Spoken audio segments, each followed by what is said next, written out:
Hello and welcome to the Dillon Council Update. I'm Kirsten Anderson. I'm here with Mayor Kevin Burns. Hey everybody. And we're here to update you on our latest meeting, which was May 16th, right? Yep. So we had a lot of exciting things going on in our meetings recently. So we're glad to be able to do this update. Probably the biggest and the thing that people are going to see the most impact from this summer is that we did award our contract for our amphitheater development to JHL contractors. So this has been, anybody who watches this program regularly has heard many updates about all the various things we've done with the amphitheater. This is kind of the getting really close to the finish line, at least in terms of council action, to make the amphitheater redevelopment happen. What's cool about a project of this size, and something we don't normally see. Normally we award like one or two contractors to do small individual projects, like when we're putting in stairs into to our marina, something like that. But here we actually we're working with a large overall company. They actually subcontract out tons of different work, and we just work through them. The contract includes a guaranteed maximum price, so everybody thinks like, well, what if disaster strikes and there's these massive issues and cost overruns? Say, well, the town's only going to be on the hook for a certain amount. After that, it's things are covered. There's sort of deals negotiated. There's some price adjustments that are sort of built into the cost. Right. So you're not going to have this situation where all of a sudden we're told that for very foreseeable reasons we have to fork out an extra $1 million that we weren't planning. That we don't have. Yeah. So that was exciting. I had to sign like 1,000 pages of documents related to that, so that was exciting for me. The duties of the mayoral office hard at work there. Yeah. I guess we were remiss to say that we're down here at the marina for opening day, May 26th. The Tiki Bar has a new deck. It's ready to serve some of those rum runners this afternoon. Yep.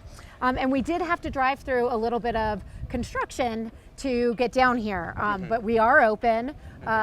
They'll be wrapping that up over the next week or two, and so we will be kicking off events at the Dillon Amphitheater and business as usual here at the marina. Right, exactly. This summer. Yeah, I think it's something we've talked about in some of our other town updates, but we certainly talk about it at our council meetings. But one thing we want people to know is that until after the 4th of July, we do have regular programming down at the amphitheater. Our marina is fully open all summer. Today's the big kickoff.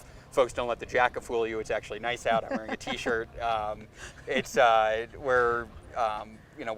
We do have a couple of weeks of finishing up some road construction, but we are going to have regular access. We do have some new stairs that were installed. You can access the marina directly from the bike path by the condos off of Labonte.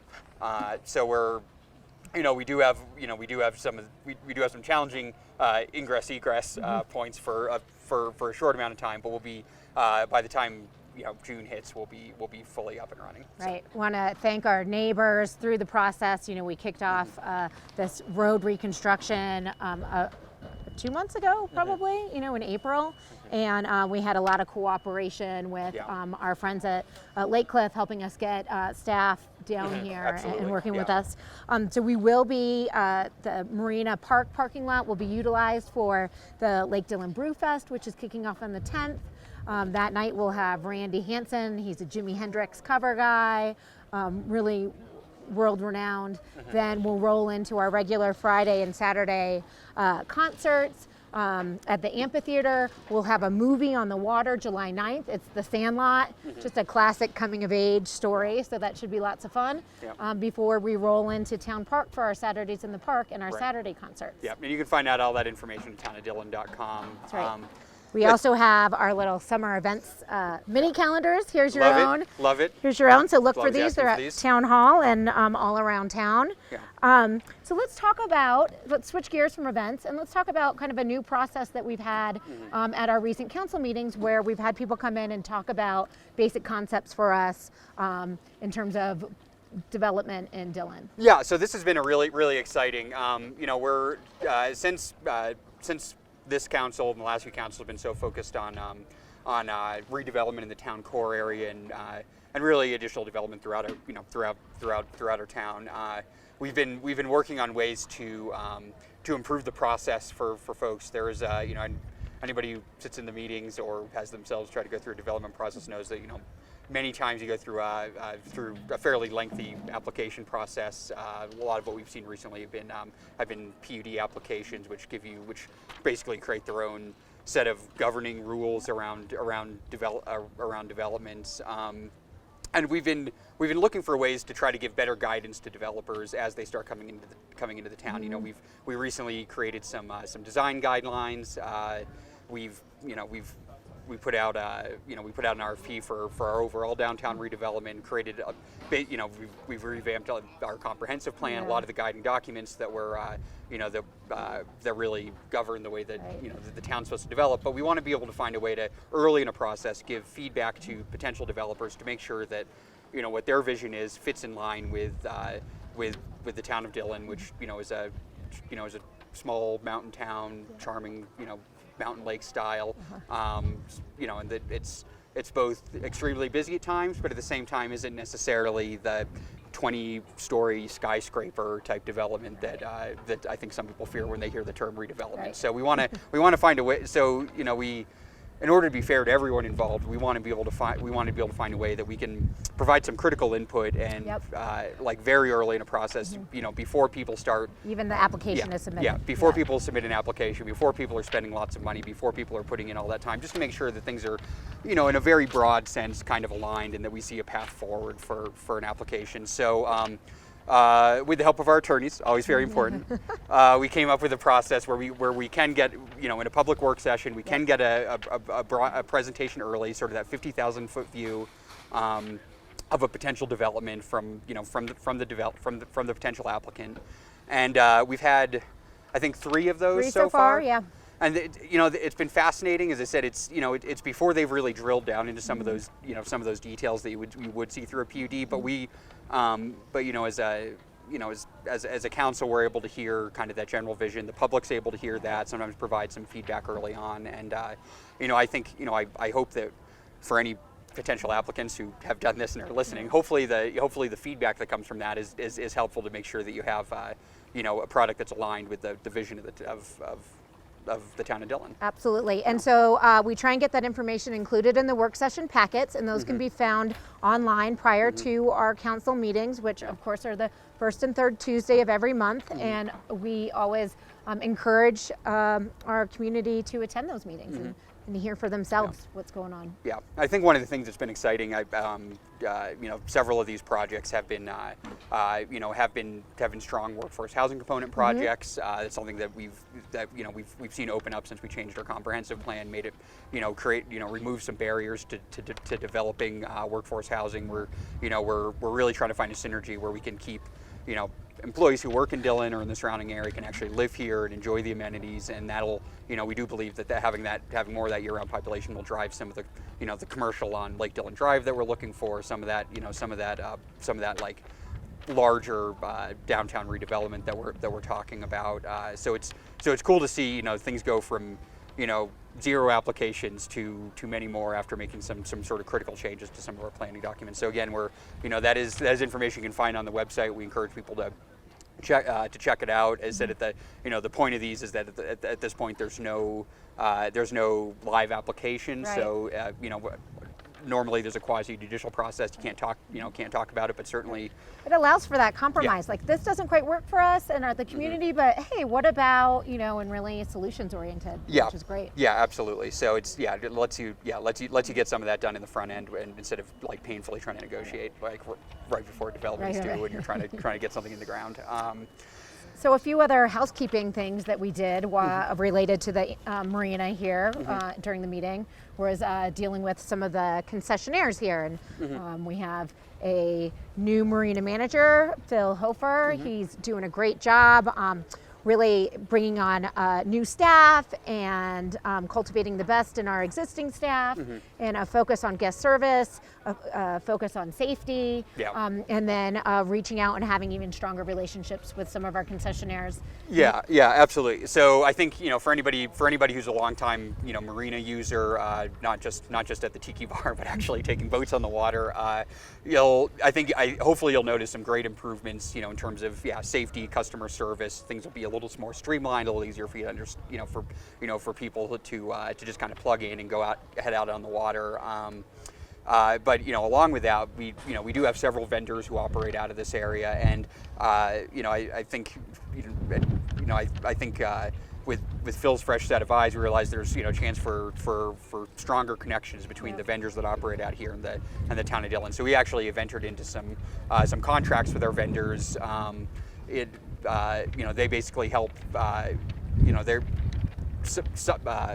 We basically work with them so that they're providing a small revenue stream to make sure that we're able to keep bathrooms stocked and open, clean, even outside of some of the normal operating hours of the marina.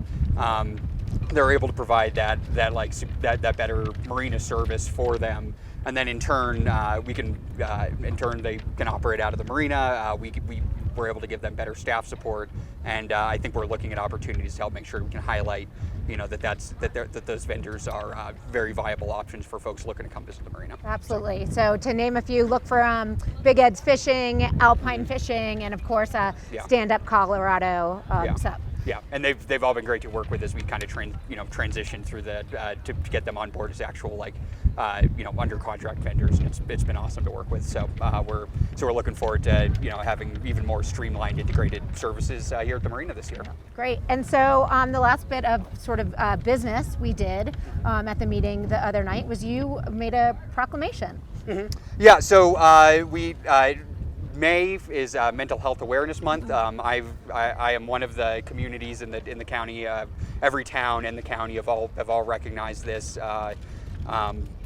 For anybody who's been reading the paper, been kind of integrated recently, the Building Hope group has been looking to tackle mental health issues here in Summit County. It's been for a lot of reasons has been sort of an issue that's gone under-recognized for many years, and I think there's been a major push recently for a variety of reasons to have this community really kind of tackle head-on this mental health issues here in the High Country. And we've, as a town, we decided it was that it was the right thing to do to financially support the Building Hope project, and then also to provide some of that awareness raising. That the said mayoral proclamation is something. It's certainly it's one of those things. It's an honor and a privilege to be able to do something like that. And I certainly encourage anybody who's watching this, who's interested in these issues in whatever capacity, to go check out the Building Hope Facebook page. Check out some of the articles that are in the paper. There are a lot of resources out there for folks who are in need, if you're one of them or know somebody who is, and that's something that I think anybody and certainly any elected official or any person in a public position is I think is in the same direction of trying to make sure that people know that there's resources that are out there. Absolutely. Yep. And check out some of their events. They have things. It doesn't have to be big and scary. You join a group, and they're doing yoga. And getting outdoors and doing hikes. And absolutely. So. There's a lot of different resources. It's much about making sure people are integrated into feel like they're part of an integrated community, and that there's opportunities for them to seek help if they need it, or just go out and enjoy and have that kind of mental reset as they need to, and kind of whatever it is along that end of the spectrum. So again, I encourage everyone to check it out. That's May's been kind of a good push, and I know there's been a lot of articles in the Summit Daily News recently that encourage folks to flip through and find those. Great. Do we have any other news to cover, or do we get to talk about? The last big thing, standing off camera, is our current town manager, and he will be replaced soon with. He's going to soon be retiring and moving to warmer pastures, greener pastures probably too. And we're in the middle of a town manager search process. We do have some finalists selected. The announcement on that will be going out shortly. By the time you watch this, that might have gone public. But dates to keep in mind: there's going to be a community open house on June 8th for the finalists. That'll be at from 6 to 7 at Town Hall. And so anybody in the community who's interested in in our in the final three, we encourage folks to stop by and get to know them a little bit. We'll have council members around to you can give us your thoughts on them, and then we'll have an interview process, and then hopefully we'll have a final hopefully we'll have a final candidate out of that. This is the I've not the first time I've done this search. It's always a major responsibility. But I think we've had a couple of great years with our current town manager, and we'll do a full farewell program before he actually leaves. But it's a big responsibility. It shapes it helps shape the way the town's run for the next few years, and we'd certainly love to have as much community participation as possible. Absolutely. Okay, the last thing I wanted to talk about is this very glossy, shiny Exit 205 adventure guide. So look for these around town. They'll be distributed in the Front Range. They're online, and it's a collaboration that we did with the town of Silverthorne. And really, it's a lifestyle piece. It talks about all the great amenities we have in our town, from wildflower hikes to restaurants and everything in between. So I'm excited that we were able to work with Silverthorne to make this happen. We actually received a grant from the Colorado Tourism Office. So really exciting that these are on the shelf today. Yeah, the magazine is cool, and thank you, Kirsten, for helping pull this together, and thanks to the town of Silverthorne for being a great partner, and the Colorado Tourism Office. I think it's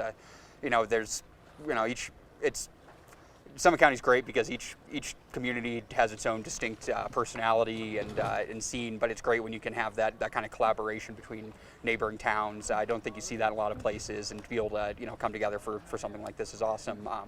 We operationally do a lot of collaboration with the town. It's great to be able to do some of that marketing, and I know we're all looking for those opportunities to work together. We're stronger together. Absolutely. And Exit 205 just sounds so fun, and it was actually.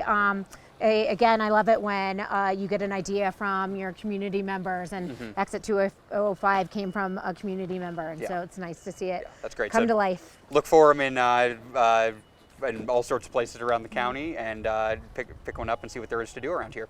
All right, yeah. So we'll see everybody next time. Thanks so much. Bye, everyone.